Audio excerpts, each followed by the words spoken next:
दिल्ली वालों का ड्रामा बना करके अपने चुंगल में फंसाती हैं। हारून भाई आए और उनका पर्दाफाश करें। आप लोग जोरदार तालियां बजाएं।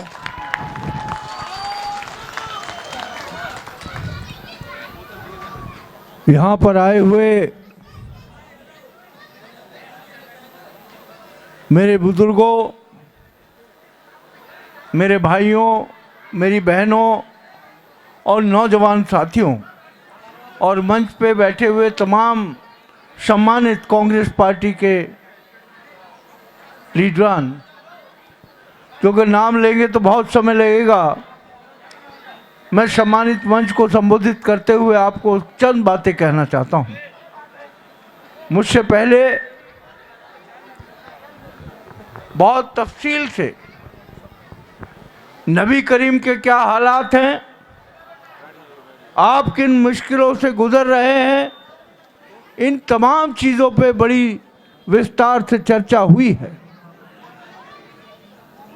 मैं बल्ली महारान असेंबली के तमाम लोगों का, भाइयों का, बहनों का, नौजवान साथियों का, बुजुर्गों का एहसान हमेशा मेरी ज़िंदगी पे रहेगा जब तक मैं जिंदा हूँ।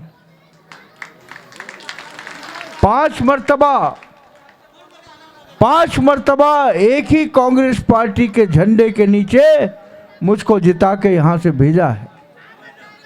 आज ये मेरा 8वां चुनाव है और आज भी यही तिरंगा, यही हाथ का निशान और यही सोच और विचारधारा के साथ मैं आज तक जुड़ा रहा, क्योंकि सियासत में रंग बदलते हैं। लोग जहाँ ज़्यादा हरी घास होती है वहाँ भागने की कोशिश करते हैं। बहुत सारे लोग दिल्ली में शेर दिल्ली बन गए, लेकिन जब दिल्ली वालों के मसाइल आए तो अरविंद केजरीवाल के सामने मुंह खोलने की हिम्मत नहीं। उन्हीं में से एक विधायक आपका भी है। 10 साल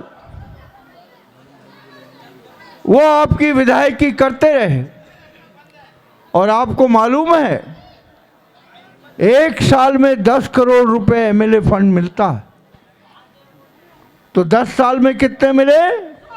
100 करोड़। आप ये हाल देखिए इन गलियों का। बहता हुआ सीवर है, टूटी हुई सड़कें हैं, पीने के लिए गंदा पानी है, और जो हमारे कारखानदार यहाँ पर हैं या दुकानदार हैं वो किस तरीके से जूझ रहे हैं अपनी जिंदगी को संभालने के लिए। आज कोई भी आता है डराने की कोशिश करता है, चाहे वो पुलिस हो, कॉरपोरेशन हो, फैक्ट्री डिपार्टमेंट हो। अभी तोता भाई ने आपसे कहा,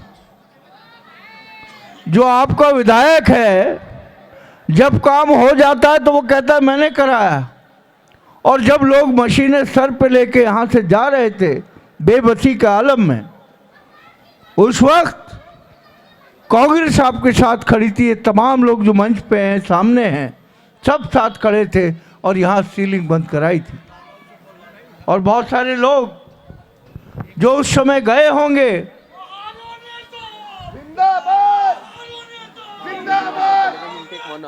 जिंदाबाद कांग्रेस पार्टी,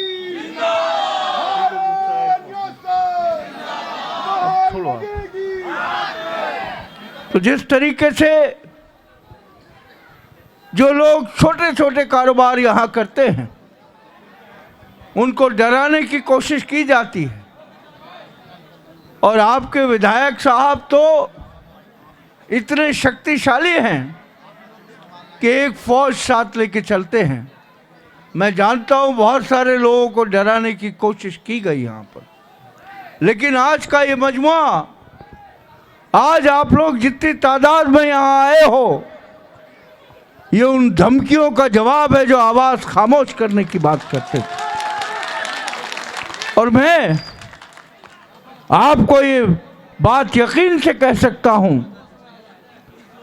कि आपको कोई नाजायज तंग करेगा तो सबसे पहले हारून यूसुफ खड़ा होगा, उसके बाद आप खड़े होंगे। मैं जानता हूं बहुत सारे लोग मजबूरी में पैसा उधार ले लेते हैं और कई मर्तबा तो ऐसा होता है जितना पैसा उधार लेते हैं उससे 3 गुना दे चुके होते हैं, फिर भी घर के कागज उसके हाथ में होते हैं। ऐसे 85 केस जब आपने मुझे विधायक बनाया था उसके बाद भी मैंने पुलिस डिपार्टमेंट को कह के 50 लोगों के पेपर वापस करवाए बगैर एक नया पैसा दिए हुए। आज आप पानी से जूझते हो। यहां पानी के कनेक्शन के लिए आपको 50,000 से लेके 1.5 लाख रुपए देना पड़ता है। और जो कारिंदे यहां घूमते हैं आम आदमी पार्टी के, और जब वो चलते हैं तो ऐसा लगता है कि गांव में गब्बर सिंह आया है, क्योंकि इस शहर को गांव बना दिया 10 सालों में। आपको याद होगा प्रेम नगर में पानी की बड़ी कमी थी और मैं यहीं आया था आपके पास। प्रेम नगर लक्ष्मणपुरी में पानी की शिकायत काफी हद तक दूर करने का प्रयास मैंने किया। आज आपकी गलियों में गुच्छे हैं पानी की लाइन। अरे भाई साहब, आज गुच्छे हैं आपकी गलियों में पानी की लाइन के। छोटे छोटे बच्चे, बुजुर्ग कई बार गिर जाते हैं वहां पर। कोई 2 व्हीलर लेके जाता है तो गिर जाता है वहां पर। मैं आपको यकीन दिलाता हूं, मैं ये तो नहीं कह सकता कि 100% ठीक हो जाएगा, लेकिन ये दावे के साथ कहता हूं कि 80% से ज़्यादा आपकी समस्याओं का समाधान पहले 2 साल में कर दिया जाएगा। आज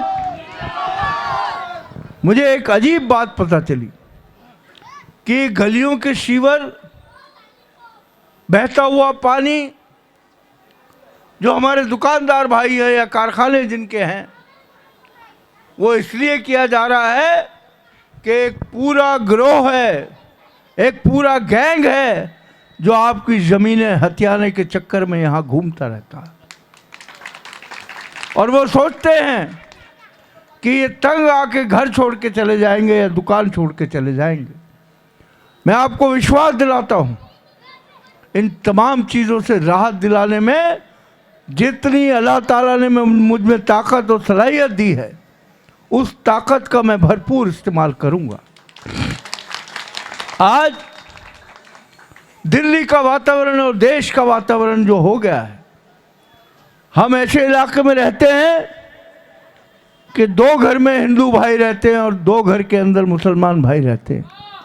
आज हमको जिंदा क्या चीज़ रख सकती है? आपसी भाईचारा और मोहब्बत। और इस मुल्क में एक मुनज़्ज़म साजिश हो रही है कि किस तरह एक धर्म को दूसरे धर्म से लड़ाया जाए, एक जाति को दूसरी जाति से लड़ाया जाए, ताकि जो मफाद परस्त लोग हैं वो अपनी रोटियां सेक सकें। लेकिन एक आवाज़ है इस हिंदुस्तान में, वो आवाज़ है राहुल गांधी की जो नफरत के खिलाफ लड़ाई लड़ रहा है।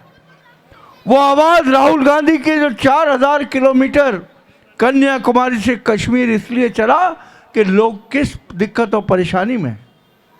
और आज आपके लिए, मेरे लिए, दलितों के लिए, अल्पसंख्यकों के लिए, पिछड़ों के लिए, बहनों के लिए, माँओं के लिए, बेरोजगार नौजवानों के लिए इस देश में एक ही आवाज़ है राहुल गांधी की, जो आंखों में आंखें डाल के मोदी को भी ललकारता है और आंखों में आंखें डाल के अरविंद केजरीवाल की भी सच्चाई सामने लाते हैं।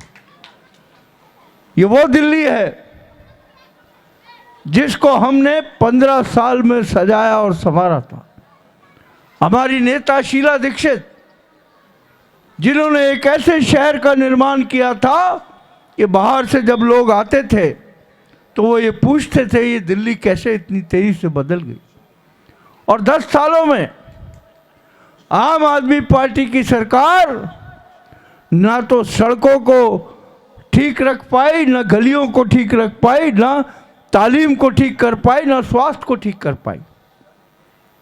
शीला दीक्षित एक बहुत ही नर्म दिल महिला थी और मेरा सौभाग्य था कि मैं 13 साल उनकी कैबिनेट में उनका मंत्री रहा। और सरकार के जितने अहम डिपार्टमेंट हैं, चाहे ट्रांसपोर्ट हो, चाहे पावर हो, चाहे फूड सिविल सप्लाईज हो, चाहे इंडस्ट्रीज़ हो, चाहे रेवेन्यू हो, चाहे शहरी विकास मंत्रालय हो, ये तमाम का काम मुझे संभालने को शीला जी ने दिया था।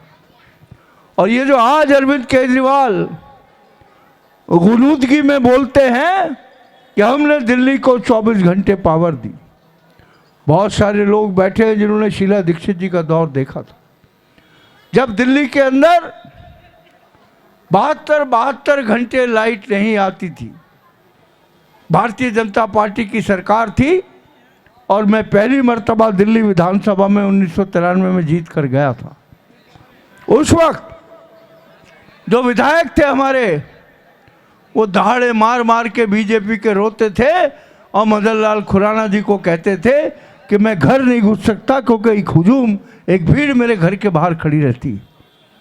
और बहुत सारे विधायक अपने घर जाते ही नहीं थे रात को। उस समस्या को सामने रखते हुए कांग्रेस की सरकार ने, शीला दीक्षित ने दिल्ली की जो बिजली थी उसका निजीकरण इसलिए किया ताकि आपको सुविधा मिल सके, आपको 24 घंटे बिजली मिल सके।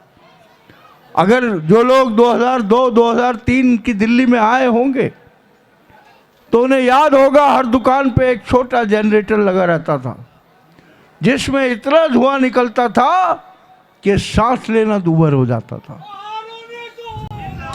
बोलो भाई साहब, इतना धुआं निकलता था कि सांसें रुकने लगती थी। और उसके बाद जब हमने निजीकरण किया तो दिल्ली के अंदर 94% जनरेटर गायब हो गए, इन्वर्टर गायब हो गए। और अरविंद केजरीवाल जी कहते हैं मैंने 24 घंटे बिजली दी। अरे तुम तो 24 घंटे पानी देने का वादा किए थे, वो पानी क्या दे रहे हो आप? जहर। लोग जहर पी रहे हैं। आज गरीब से गरीब मजदूर जो 200 रुपये कमाता है वो 60-70 रुपये का पानी खरीद के अपने बच्चों को इसलिए पिलाता है कि अगर उसका स्वास्थ्य खराब हो गया, पेट की कोई बीमारी हो गई, तकलीफ हो गई, तो उसका इलाज के लिए मैं पैसे कहाँ से लाऊंगा। आज दिल्ली की आबो हवा जिसमें हम सांस लेते हैं, यह हमारी ज़िंदगी की सांसें कम करती जा रही है। एक बड़ी रिपोर्ट आई है स्वास्थ्य के बारे में जिसमें कहा गया दिल्ली का हर शहरी, उसकी ज़िंदगी 6 से 10 साल तक कम होती जा रही है। जो सांस हम लेते हैं, फेफड़ों की बीमारी। अरविंद केजरीवाल, अगर आपको याद होगा तो जब बहुत पोल्यूशन बढ़ता था और सुप्रीम कोर्ट और हाई कोर्ट फटकारते थे कि दिल्ली को गैस का चैम्बर बना दिया है, तो अरविंद केजरीवाल हर चौराहे पे 10-12 लड़के लड़कियां बेचारे बेरोजगार, उनके हाथ में एक तख्ती थमाता था जिसमें उसका फ़ोटो होता था। और वो फ़ोटो से क्या पोल्यूशन कम हुआ? सिवाय अपनी पब्लिसिटी के लिए कि मैं लड़ रहा हूँ। हर चीज़ में लड़ाई का यही तरीका है कि पब्लिसिटी ज़्यादा होनी चाहिए। स्वास्थ्य की सेवाओं के बजाय मोहल्ला क्लिनिक बना दिए गए। और मोहल्ला क्लिनिक का जो हाल था, कई क्लिनिक में मैं गया, महारानी बाग का एक क्लिनिक था, वहाँ घोड़े बनते थे। बहुत सारे जो हमारे मोहल्ला क्लिनिक हैं, नशेड़ियों का अड्डा हो गया है। मैं पूछना ये चाहता हूँ, न हवा साफ, न पानी तुम दो, न सड़कें टूटी हुई हैं, गलियाँ टूटी हुई हैं, कारखानेदार परेशान हैं रिश्वत दे दे के। मैं आपको ये आश्वासन दिलाना चाहता हूँ कि आपने मौका दिया तो आपकी लड़ाई मैं और हमारे तमाम साथी जो यहाँ बैठे हैं पूरी ताकत के साथ लड़ेंगे और आपको इस परेशानी से निजात दिलाएंगे। ये बच्चों के बारे में बार बार मसला उठता है कि उनके लिए पैसे देने पड़ते हैं। मैं आज आप तमाम लोगों को कहना चाहता हूँ इस मंच से, और जो लोग रिकॉर्ड कर रहे हैं, मेरी इस बात को संभाल के रखिएगा इसको मैं साबित करके दिखाऊंगा कि अगर कोई आपसे हमदर्दी लगता है तो आपकी लड़ाई कैसे लड़ सकता है। आज जो हमारा विधायक है, मुझे बताइए कितनी बार इन गलियों का दौरा किया, बिल्डिंगें देखने तो रात के 2:30 बजे आते हों। आज वो आपको और हमको परदेसी कहते हैं। मेरा जन्म दिल्ली में हुआ, मैं स्कूल दिल्ली में गया, मैं कॉलेज दिल्ली में गया, कारोबार दिल्ली में किया, और आपका विधायक जो है, जो लोनी से यहाँ आया है, वो मुझको और आपको परदेसी कहता है। अरे हमारा पूरा तमाम लोग जो दिल्ली में रहते हैं, उनका मुकम्मल अधिकार है कि वो दिल्ली वाले हैं। दिल्ली एक गुलदस्ता है जहाँ मुख्तलिफ प्रांतों से आए हुए लोग, मुख्तलिफ भाषाएं बोलने वाले लोग, मुख्तलिफ धर्म से मानने वाले लोग एक झंडे के नीचे साथ खड़े होते हैं और दुख दर्द में साथ रहते हैं। आज अरविंद केजरीवाल ने बात की थी भ्रष्टाचार की।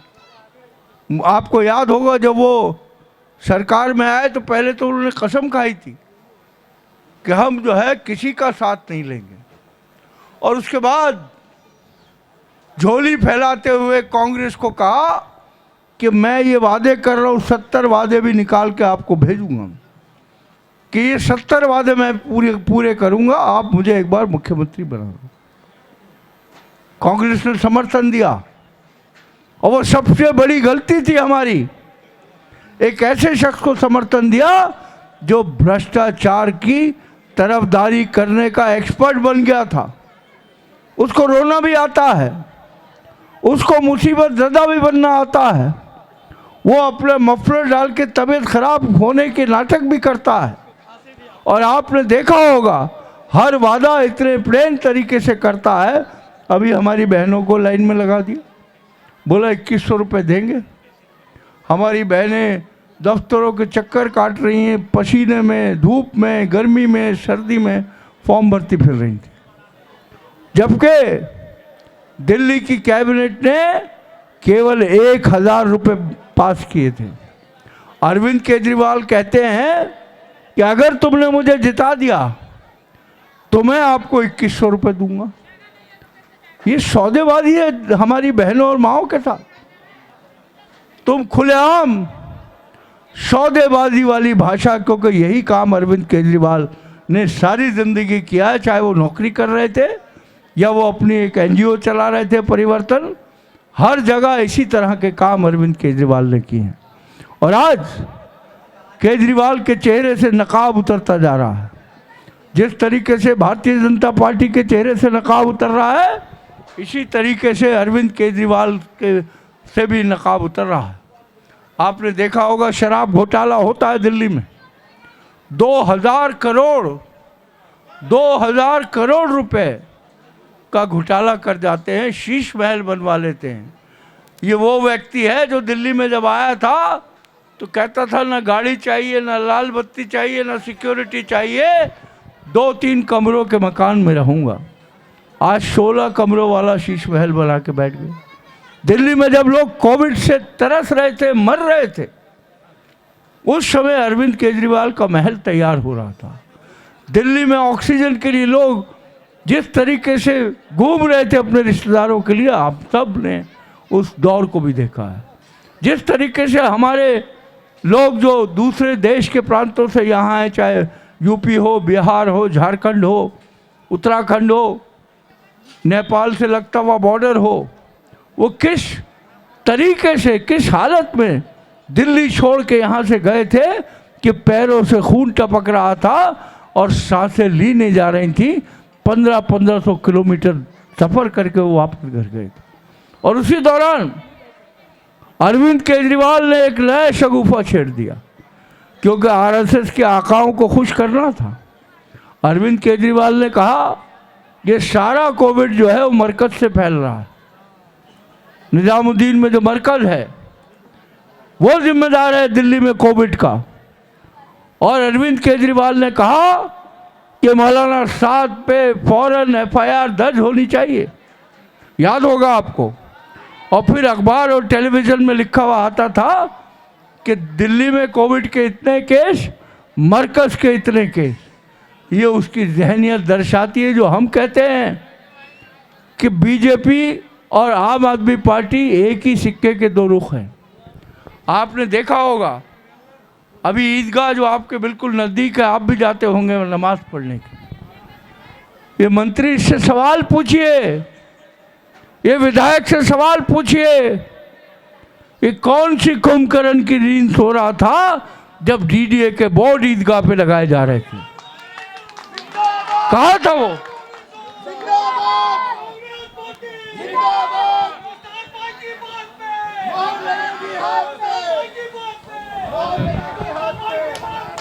उस समय कहा था आपका विधायक जो कहता है मैं आपके लिए मर मिटूंगा, जब से चुनाव आया वो मर मिटने आ गया। 10 साल तक होश नहीं आया। लेकिन ईदगाह की जमीन डीडीए को दे दी गई। मैं भी वक्फ बोर्ड का चेयरमैन रहा हूं, मैं भी वक्फ बोर्ड का मंत्री रहा हूं, और मैं जानता हूं कि स्टेट गवर्नमेंट की मर्जी के बगैर, दिल्ली की सरकार की मर्जी के बगैर ये काम नहीं हो सकता था। कहा था आपका विधायक जब दिल्ली हाई कोर्ट में ये एफिडेविट दिया जा रहा था कि ईदगाह को छोड़ के जो उसका अतराफ चारों तरफ की ज़मीन है वो डीडीए की ज़मीन है, वो सारी ज़मीन जो है वो वक्फ की है। लेकिन जैसा मैंने आपसे कहा कि आरएसएस बीजेपी से अरविंद केजरीवाल की बहुत यारी है, और किस तरीके से उसको छुपाता है ये आप देख सकते हैं। और आज आप अगर इज्तिमा हो, ईद की नमाज हो, बकरीद की नमाज हो, तो शायद डीडीए ये आदेश जारी कर दे कि अब आप पास लेके घुस पाएंगे उसमें। क्या हम ऐसी चीज़ें बर्दाश्त कर सकते? मैं कल कसाबपुरे में था और मैंने ये चुनौती दी है कि ईदगाह की लड़ाई को आखिरी मकाम तक कांग्रेस लेके जाएगी। किस तरीके से डीडीए हमारी ज़मीनों पर कब्जा कर सकती। आपको याद होगा सीए एनआरसी का जब मसला आया, हमारी माएँ सर्दी में गर्मी में सड़कों पर दरी बिछा के बैठी रहीं। अरविंद केजरीवाल ललकार के अमित शाह को कहते हैं कि मुझे 1 घंटे के लिए पुलिस दे दो, इनको उठा के फेंक दूंगा मैं। और वो हुआ, अमित शाह ने वो करके दिखाया फिर, क्योंकि एक दूसरे से नूरा कुश्ती लड़ते हैं, जो काम जिसको करना होता है वो करते हैं। इसी तरीके से बहुत सारी ऐसी मिसालें हैं जहाँ इनकी फ़िरका परस्त ज़हनियत साफ होती है। कांग्रेस पार्टी ने हमेशा इस देश में तमाम धर्मों के लोग, तमाम मज़ाहिब के लोगों का सम्मान और इज्जत की है। कांग्रेस ने दलितों का, पिछड़ों का, अल्पसंख्यकों का हमेशा आवाज़ बुलंद अगर किसने की है तो वो कांग्रेस पार्टी ने की है। मैं आपसे ये कहना चाहता हूँ, कांग्रेस पार्टी कोई 10 साल 12 साल पुरानी पार्टी नहीं है। कांग्रेस पार्टी 140 साल पुरानी पार्टी है, जिसने इस देश को न सिर्फ आज़ादी दिलवाई, लेकिन आज़ादी के बाद इस देश की तस्वीर बदली। इसके अंदर स्वास्थ्य के लिए एम्स जैसे अस्पताल बनाए, आईआईटीज़ बनाई, बड़े बड़े डैम बनाए, भाखड़ा दंगल डैम, कारखाने बनाए जहाँ हम स्टील बनाते थे। आज हम सुई से लेकर जहाज़ तक हर चीज़ हम बनाते हैं। लेकिन कोसते हैं कि आज़ादी जो है, मोहन भागवत जी कहते हैं, आज़ादी तो 2024 में आई जब राम मंदिर बना। मैं पूछना चाहता हूँ, इससे ज़्यादा बेइज्जती देश पे मर मिटने वालों की नहीं हो सकती। क्या आप उस आज़ादी के इतिहास, उन पन्नों को कूड़ेदान में डाल दो? हमारे बुजुर्गों ने, चाहे हम मुसलमान हो, हिंदू हो, सिख हो, ईसाई हो, छाती पे गोली खाकर, फांसी के फंदे चूमकर इस देश को आज़ाद कराया था। हम वो विरासत हैं। और कांग्रेस पार्टी फ़िरका परस्तों से लड़ना बहुत अच्छी तरह जानती है। आज आम आदमी पार्टी ने कुछ दलाल छोड़ रखे हैं इलाके में, बोले अगर कांग्रेस को वोट दोगे तो बीजेपी आ जाएगी। बीजेपी जीत जाएगी। मैं आपसे पूछना चाहता हूँ, वो लोग जो आरएसएस की सपोर्ट के साथ रामलीला मैदान में अन्ना हजारे के साथ बैठे थे, आज वो हमें सबक सिखाएंगे कि फिरका परस्ती से कैसे लड़ा जाता है। आज हमारे नेता राहुल गांधी पूरे देश के अंदर ललकार ललकार के ये बात कह रहे हैं कि हिंदू मुसलमान हो, सिख हो, ईसाई हो, दलित हो, पिछड़ा हो, हम उन सब की आवाज़ हैं। जब भी किसी पे जुल्म होगा तो कांग्रेस पार्टी का हमारा नेता शेर की तरह जाता है, चाहे वो हाथरस के में दलित बेटी का बलात्कार हो, चाहे संभल के अंदर बेगुनाहों का कत्ल हो। आज आपकी आवाज़ उठाने के लिए सिर्फ केवल कांग्रेस पार्टी है। अरविंद केजरीवाल और उनके तमाम मंत्री विधायक सिवाय दलाली के, सिवाय लोगों को भ्रम में डाल के, आप अपने आप से पूछ लें कि आपकी सुविधाओं का क्या ध्यान रखा गया। मैं पिछले 1.5 साल से गली गली घूम रहा हूँ। जब मैं चुनाव हारा तो कोई एक शख्स नहीं कह सकता कि मैंने उसको कहा कि तुमने मुझे चुनाव हरवा दिया, क्योंकि हम कांग्रेस पार्टी जमहूरियत में यकीन रखती है। लोग फैसला करते हैं। 5 तारीख को भी आप ही लोग को फैसला करना है कि किसको रखना है और किसको भगाना है। आप जिस तरीके से जमहूरियत को मानने वाली कांग्रेस पार्टी है, इस संविधान को, बाबा साहब भीमराव अंबेडकर के संविधान को हम सलाम करते हैं, जिसकी वजह से आपके और मेरे जो हुकूक हैं, जो हमारे राइट्स हैं, उन सब की रक्षा वो संविधान करता है। अब मोदी जी को भूत सवार हो गया कि नफरत और कैसे फैलाए। पहले 3 तलाक से फैलाने की कोशिश की, अब वो कहते हैं यक्षा सिविल कोड लाएंगे, हम सबके लिए एक कानून होगा। ये रास्ता भी लोगों को डराने के लिए है। सरकारें, चाहे दिल्ली की सरकार हो या केंद्र की सरकार हो, उसने ठेका ले लिया है कि डरा डरा के लोगों से वोट लेना है। वो आपको बांट के वोट लेना चाहते हैं। और मैं समझता हूँ जमहूरियत जब जिंदा रहती है, जब तमाम लोग एक साथ इकट्ठा होकर इस लड़ाई को लड़ते हैं, चाहे वो फिरका परस्ती की लड़ाई हो, चाहे भ्रष्टाचारियों से लड़ने की लड़ाई हो, चाहे बेरोजगार नौजवान की लड़ाई हो, चाहे बढ़ती हुई कीमतों का जो सामना आप और हम कर रहे हैं। हमारी माँ बहनें जो घर का खर्चा चलाती हैं वो जानती हैं। मैं आपसे सिर्फ ये कहना चाहता हूँ कि आज बहुत संजीदगी से हमको इन तमाम बातों पर सोचना चाहिए, गौर करना चाहिए। और मुझे पूरी आशा है, मैं गली गली घूमा हूँ, छोटी से छोटी गली में गया हूँ, बहुत सारे चेहरे बेबस और मायूस हैं। मैं आपको यकीन दिलाता हूँ कि आपकी आधी आवाज़ के ऊपर ये जितने लोग यहाँ मंच पे बैठे हैं, हम सब खड़े होकर आपकी आवाज़ बनेंगे। आने वाली 5 तारीख को अपनी आवाज़ को ढूंढिए। और ये डरने की ज़रूरत नहीं है।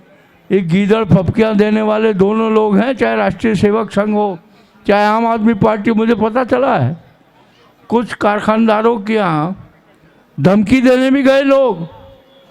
इस देश में ऐसा कोई बहादुर पैदा नहीं हुआ जो किसी बेगुनाह के ऊपर, मासूम के ऊपर जुल्म कर सके। हम लड़ाई लड़ेंगे, हम मुकाबला करेंगे इस चीज़ का। मैं आखिर में आप सबका दिल की गहराइयों से शुक्रिया अदा करता हूँ। और ये डर निकाल के फेंक दें अपने दिमाग से कि कोई आपका कुछ बिगाड़ सकता है। अगर आप सही रास्ते पे हैं तो चाहे कारखाने में आपकी समस्या हो, गली में समस्या हो, चुने हुए नुमाइंदे इसी चीज़ के लिए होते हैं कि आपकी लड़ाई लड़ें। जब यह सीलिंग हो रही थी, 6 घंटे के अंदर वो मसला हल हुआ। उसके बाद कोई एक शख्स का फैक्ट्री बंद नहीं हुआ है। मैं आखिर में आप तमाम लोगों का बेहद शुक्रगुजार हूँ कि आप लोग थोड़ा सब्र कीजिए और पूरी ताकत के साथ 5 तारीख को हाथ के निशान पर कांग्रेस को जिताइए। कांग्रेस पार्टी है जो ज़िंदगी बदल सकती है। कांग्रेस पार्टी है जो संवेदनशील पार्टी है। कांग्रेस पार्टी है जिससे शीला दीक्षित निकली थी, कांग्रेस पार्टी है जिससे हम निकले हैं।